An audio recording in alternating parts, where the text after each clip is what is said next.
Welcome to episode 5 of America in Crisis, Breaking the Cycle of Addiction.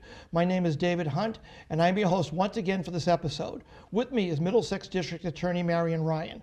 Marian graduated Emmanuel College in 1976 and Boston College School of Law in 1979. Ryan began her career in the Middlesex District Attorney's Office immediately after obtaining her law degree. She served in multiple leadership positions, including Chief of the Domestic Violence Unit and Chief of the Elder and Disabled Unit. If you were asked, what does a district attorney do? Most people would say they lock up bad people. Others would say, I don't have a clue what a DA does. Well, from responding to homicides and investigating crimes, DA Ryan has taken the lead in combating the opioid epidemic that is destroying this nation. In 2018, Middlesex County has had 194 deaths from overdoses. This is a 12.6 drop from the last year. However, any amount is too much. Marian, welcome to our show. Thank you. Thanks for having me. A few years ago, you created the District Attorney's Opioid Task Force. What is that? What can you tell us about that? So we began the task force. We began up in Lowell, which was initially the hardest hit part of our county from the opioid issue. And the reason for doing the task forces was really threefold. First of all, we wanted to have them be in hospitals to drive home the message that this was a public safety issue and a public health issue. The second piece was we really needed to be able to educate ourselves from medical providers. And obviously it was going to be easier to do that when we were right in a hospital setting. And then the biggest piece was, given the size of our county and the number of people that this crisis is touching, it was really important to have a regular way of bringing people together so we could learn from each other, coordinate our efforts, replicate the things that were successful, and not replicate the things that weren't having as much of an impact. So basically what might be working in Woburn might not be working for Stoneham, and maybe Wakefield hasn't tackled this yet and can get an idea from North Reading, for example. So you can bounce ideas off each other. When you took the job years ago as district attorney, did you have any idea you'd be spearheading this type of committee and taking on this opioid crisis? Well, just as I became district attorney in 2013, we were just beginning to see the effects of this issue. And one of the charges of the district attorney is to respond with the state police assigned to our office to any death that takes place outside of a medical setting. So that's why we respond to drug overdoses. And we have seen over the last 6 years, troopers from my office have responded to over 1,100 deaths across the county. And you know, we use numbers because that's how we measure where we are, that's how we track our progress, but we do this work never losing sight of the fact that every one of those numbers represents somebody's child, somebody's brother or sister, or increasingly someone's parent. And now I understand that their users are getting younger and younger. Well, there's a little bit of encouragement in that what we're seeing from the behavioral surveys that we do across our high schools, that we are having some impact in that kids are really getting that message that opioids are bad for them. I think we've made some inroads with prescribing practices, because what we used to hear was it was young people who would either have their wisdom teeth removed or have some kind of a sports accident or something like that that would get them their first opioid prescription. We seem to be doing better there. What we are seeing on the other end, though, is the age of people suffering a fatal overdose has gone up, I think, beyond where people think about it. We're seeing that the average age for a young man having a fatal overdose is about 38. For women, it's about 36. Okay. Getting back to the task force, I know it's comprised of police, fire, EMS, and other providers, along with different programs that are coming in. The idea of these programs coming in, so we can bounce ideas off of. The police would love to refer people to a department or to a program, but they need to know that's out there. Usually a police chief will come in, a fire chief, he'll listen to some of these guests and now say, no, that's a great idea and reference. What are some of the speakers that have come in the past, and what programs have they mentioned? So we have really tried to look at this issue really broadly and deeply, looking at not just those who are struggling with the addiction and the programs that might be available for them, but looking at the impact it has on others. So for instance, what we know is that many people who are struggling with addiction also have other issues. They might be a survivor of domestic violence. They might be suffering from a dual diagnosis. They might be a veteran. So there are lots of pieces that need to be coordinated for them. That's one of the reasons we've worked very hard on some of our programs around the specialty courts. We know that a lot of this impact is being borne by children whose parents are struggling with addiction, by grandparents who have children, adult children of their own who are struggling, often leaving the grandparents to raise their grandchildren, or to be the source for the person struggling with addiction for money or for prescription medication. We've looked at things like the impact on real estate companies. So we know that one of the places people frequently will find drugs who are looking for them is traveling around going to open houses.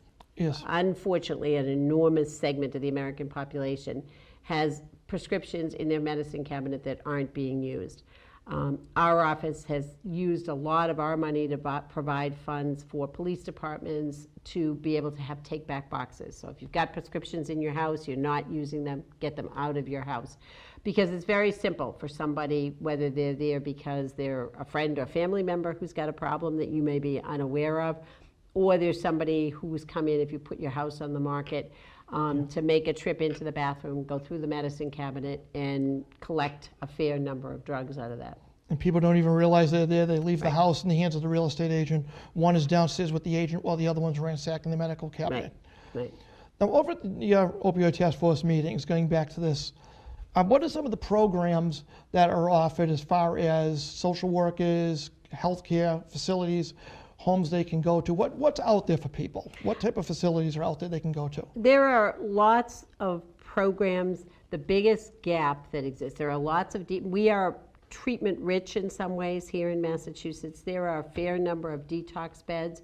What are harder for people to find are longer term transitional care beds. So if someone finishes detox, they need to go into a fairly long treatment program. Those are harder to find. So we've been exploring a lot of options with that.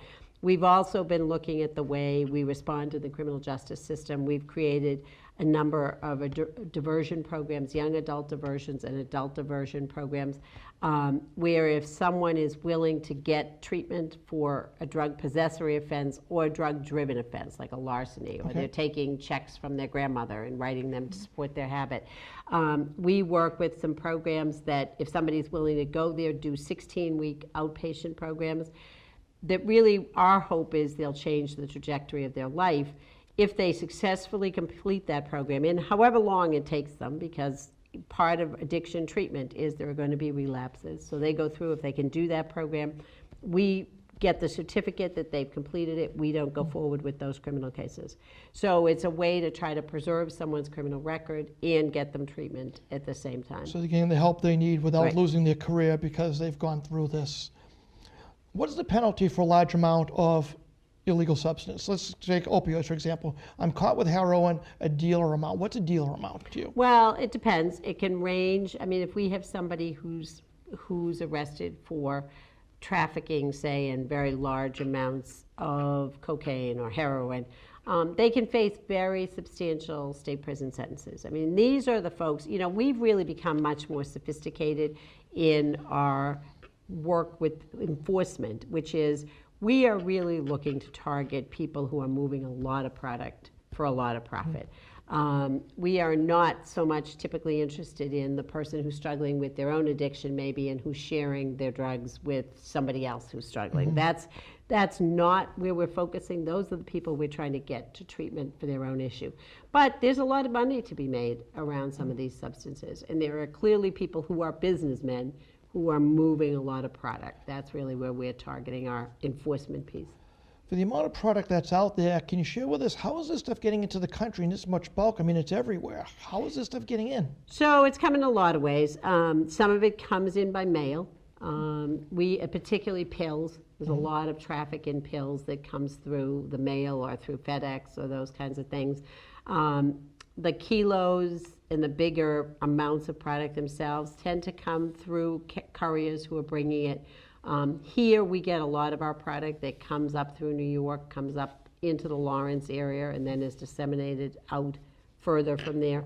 So people are pretty sophisticated in terms of coming up with ways to avoid detection. For the dealers, making sure they only have possession of the product for a very short time. They reduce their risk if they're able to get the product and sell it quickly because they won't be found with that in their possession. Now, I saw last week on all the news channels you were on. What happened in Lowell? So in Lowell, we had what we refer to as a surge. We are very fortunate in Middlesex because of our partnerships, particularly with our first responders and private ambulance companies. We're able to have data about where our overdoses are occurring, which is in virtually real time. One of the problems with some of the numbers that you see that the Department of Public Health and others collect, they're good numbers, but by the time they're collected and then disseminated, they tend to be 18 months or 2 years old. This is moving pretty quickly. We need to know what's really happening today or what happened last night. And with our private ambulance companies, we've been able to do that. So we saw up in Lowell last week, we had 4 fatal overdoses, as well as a number of non-fatal overdoses in a very short period of time, much more than we should be seeing. And when that happens, the fire chief is charged with calling a surge. And we really do 3 things. We put out the message, first of all, to those people who are struggling with addiction to be very careful if they're using. Be careful where they're getting their product. Be careful who they're using, where they're using, and who they're using with. They don't want to be using alone. To the people who love somebody who's struggling with addiction, our message is twofold, one of which is make sure you have Narcan, something's going on. Have your Narcan prescription filled, have that available. And secondly, if somebody you love is struggling, make sure you're checking on them. In the case of the overdoses we had last week, all of those folks were using alone. So there obviously wasn't that opportunity for somebody to intervene and use Narcan to revive them. And I understand, obviously, with heroin, opioids, fentanyl, or any drug, there's no quality control out here. Right. Tell us about that. I think you were on TV, somebody was state level was on TV about a year ago, showing there was a pie plate, then the drug in the middle, you were getting your money's worth. The stuff on the left apparently was cut so low you weren't getting anything, and the stuff on the right would have killed you. Do you remember that? What can you tell us about that? Well, one of the things I talk to often, especially when I'm in schools, is that when you are buying a substance on the street, it isn't like the FDA is controlling how that's made. You don't know the circumstances under which it's being mixed. You don't know what's being mixed. So it's one of the reasons we also see people with a lot of other health problems. There's a lot of reusing of needles and things. There's a lot of putting together products that probably shouldn't be mixed together. And often even the people who are selling don't know the exact percentages of what they're mixing. So fentanyl's particularly dangerous in this regard. You and I could buy from the same place. You happen to get a bag that's heavily laced with the fentanyl as it's been mixed. My part of that mixture has a little bit less. You use what even previously as an experienced user might have been a safe amount for you, but you get so much fentanyl in that mixture that proves fatal. I may use what I bought from the same place and just by chance not have gotten as much fentanyl in that mixture, and I survive from that. So it's very, very risky what's out there on the street. The goal for the dealers is to make money. The more they can break down the product, the more they can sell what they bought. At the same time, they're trying to separate themselves from other dealers. So it's like any other retailer who gives you an extra shot of something or an extra taste of something. That's why they're mixing things like fentanyl in. They want to distinguish themselves from the other people are selling. They want to give a little extra kick, if you will, to the product they're selling. And it's not clear how much of that they're using. What is the point of putting strychnine in the stuff? I've heard it's been cut with anything from anestasol, baking powder, baking soda, flour. Why on earth would you put strychnine in a product that's rat poison when you're trying to, nothing against the dealers, but they want to keep these people alive so they can keep buying from them. It's really just to come up with more of the substance. So if you buy, for instance, 1 kilo and you can mix enough in there that you now have 2 kilos, you obviously make more money. And they're often using things that are dangerous, like strychnine or something to cut it.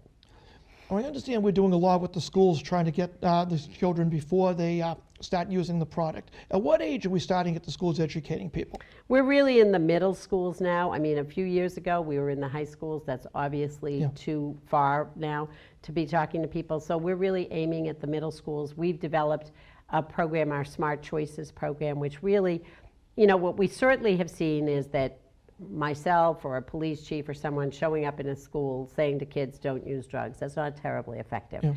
What Smart Choices does is it really talks to the kids about the fact that making good decisions is like playing a sport, doing gymnastics. It takes practice. And so we want kids really to get good practice in making decisions. It's a program that's taken from our cases, very real scenarios. We'll go in, we'll talk to the kids, we'll present them with scenarios, and then we'll ask them to divide themselves up with, there'll be a question at the end of the scenario. So for instance, one scenario is you are with a group of your friends, you've been somewhere, some of your friends have been drinking or using drugs, they're going to drive you home. Do you get in the car with them? Do you use another route to go home? Or do you just not know what you would do? And the kids have to physically divide themselves up in the room and what their answer is. And then we talk through with them. Why would you get in that car? Why wouldn't you get in that car? What would you do differently? Really gives kids an opportunity to have those discussions that they're not always having about how do you keep yourself safe? How do you plan ahead? You know, as I say all the time when I do these programs with the kids, there are none of those scenarios that kids are going to get through high school without facing those circumstances. Somebody offering them a pill or offering them some drug when they're at a party. They're going to have to know how to make those choices, and we want them to do that safely. How about it's so difficult? You go to a party, your parents have no idea you're using a drug, or you're with people that are going to be using drugs, and like you said, somebody's trying to ride home is under the influence of anything, even if it's just alcohol. Mm-hmm. Calling your parents in the middle of the night saying, Mom, Dad, I hate to get you out of bed, but Susie's been drinking, she's my ride home, or she was doing drugs. People are afraid the parents are going to react and say, well, why are you with that group at 2 o'clock in the morning when they're all doing drugs? Are you doing drugs too? Tell me the truth, are you doing drugs? The parents are going to freak, and the parents need to understand. I'm going to look right into the camera, I need to face as parents. Tell you this, you have to not be punitive. If your kid comes to you and says, Mom, I was at a party, they were all using drugs, I really never used it, or I tried it under pressure, you have to go out to that kid and reach out to them, get them home, get them in a safe environment. Yes, by all means, discuss it the following morning. Don't scream at the kid, don't start punishing him, grounding him for life, but that kid will never, ever come to you again in your life if they know that's what's in store. If you just say, we're going to talk about this in the morning, have a calm, level head, talk about the dangers, talk about, yeah, I tried this the first time, hey, Mom, I've been using it, I need some help. Get your kid the help. Forget about punishing the kid. He needs help before he ends up like somebody else. One drug leads to another, leads to another.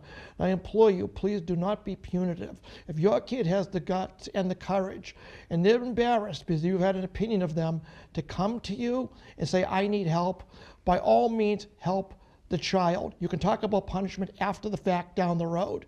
See what he's on, what he needs, get him away from the product, and look at a program. There are numerous programs, either through the hospitals, the city, the state. Link to the DA's office will be on the screen later. There are programs, but do not show your kid that you're not going to help him, because if he can't come to you, there's nobody that child can come to. And if I was in high school, and where would I turn? If I say I'm using drugs, hypothetically I'm using drugs, I'm 10th grade. Who would I turn to that I can trust in school?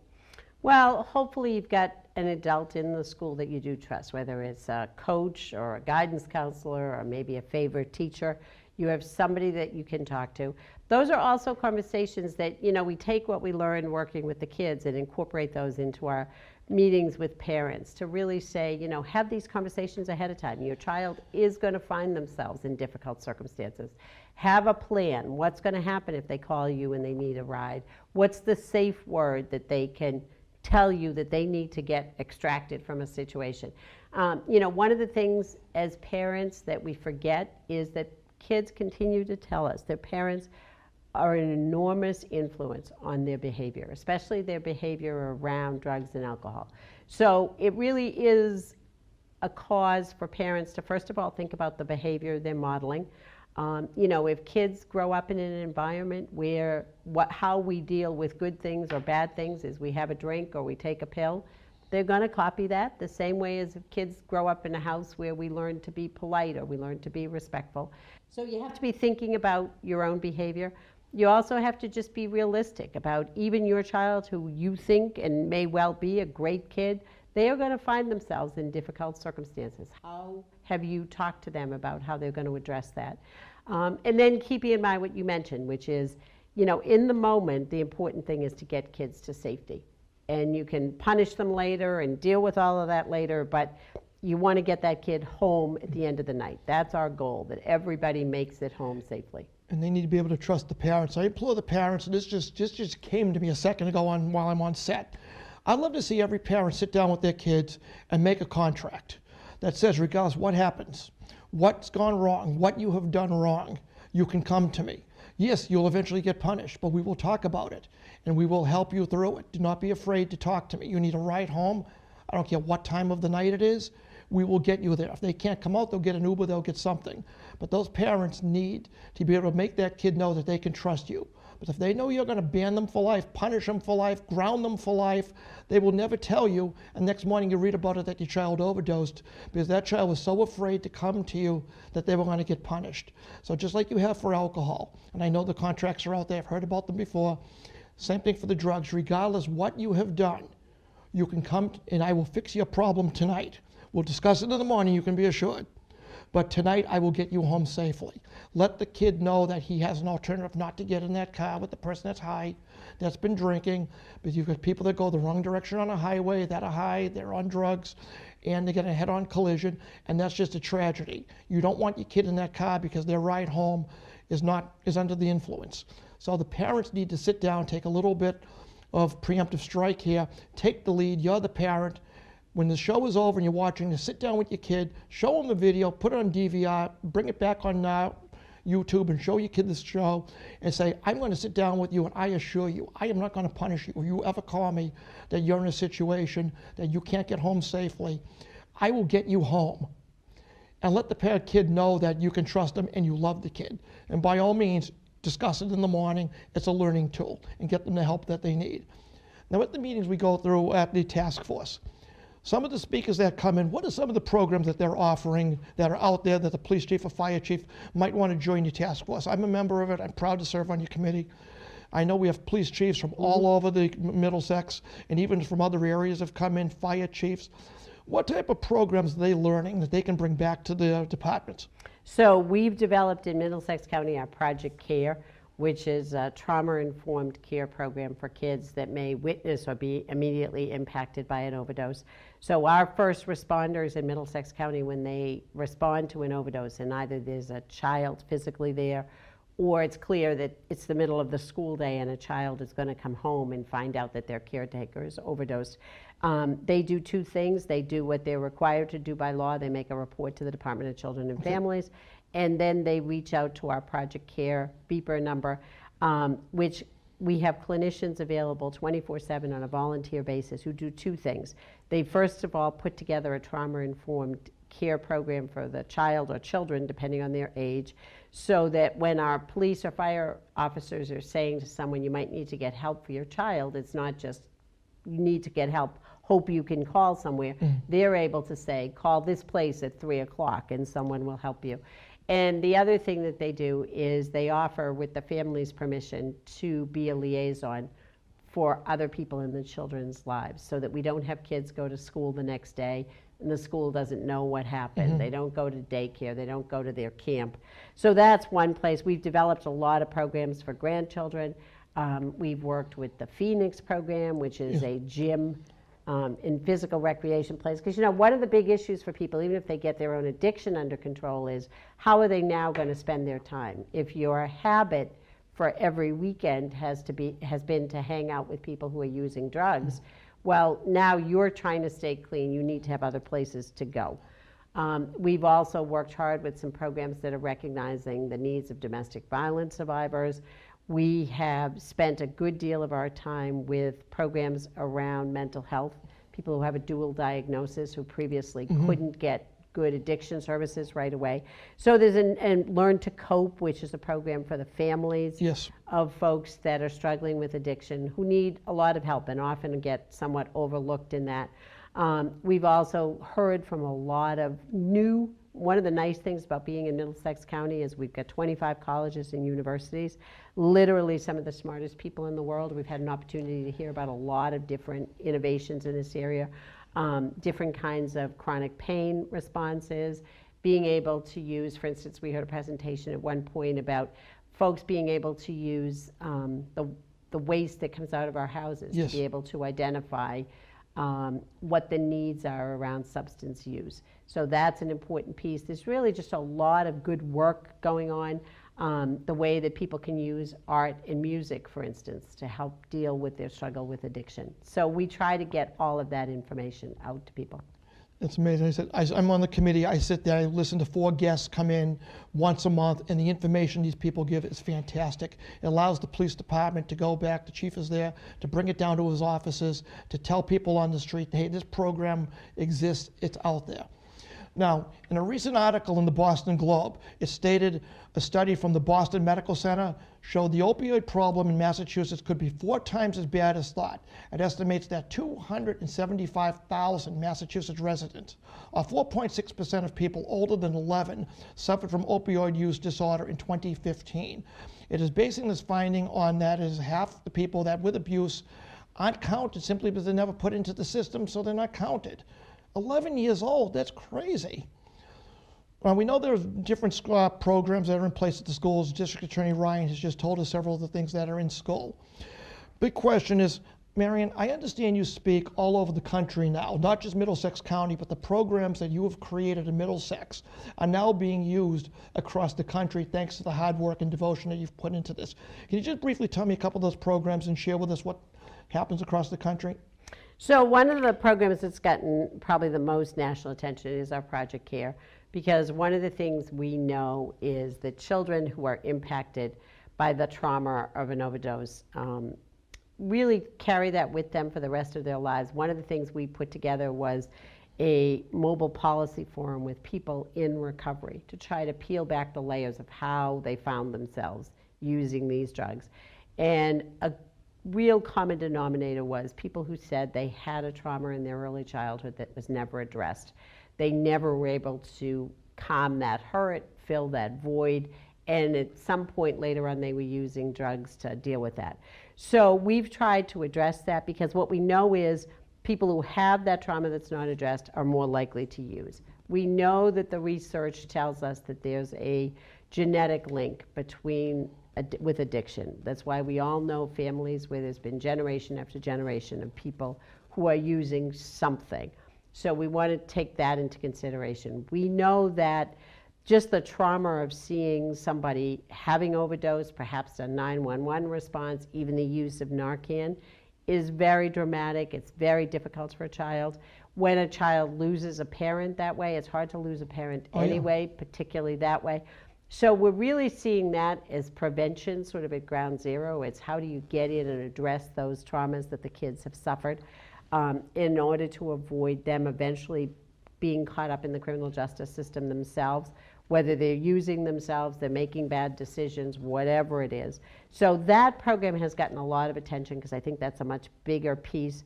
The other piece is really around grandparents. A lot of our grandparents programs, whether it's in helping people to deal with the issues these kids have. You know, many grandparents are stepping up and taking in their grandchildren, kids who have suffered a lot of trauma somewhere else. And then there's just the life piece. You know, it's difficult to be a parent now and to be regulating your kids' telephones and social media. It's much more difficult to be doing that if you're an 80-year-old grandmother. So we do some programs where we really educate grandparents around those things. We educate grandparents about how to protect themselves. We unfortunately have lots of grandparents who find themselves in a situation where a grandchild is struggling with addiction. Eventually, because of their behavior, they wear out their welcome at home. The parents ask them to leave. They end up living with their grandparents. And pretty soon, the grandparents' checks are disappearing, their cash is disappearing, their prescriptions.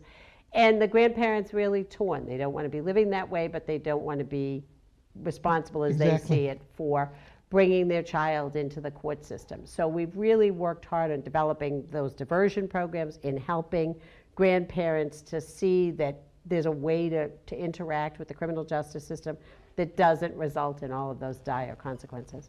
Well, you've accomplished so much with these programs. I can't even believe that I sit there once a month and just the accomplishments Marian Ryan has done addressing this opioid situation is just absolutely amazing. The devotion this woman has put into this. And that's why I questioned at the very beginning, did you even have a clue when you took your job it was going to develop into this? Because through the years in progression, it is amazing what DA Ryan has accomplished. Marian, do you have any final words for our viewers?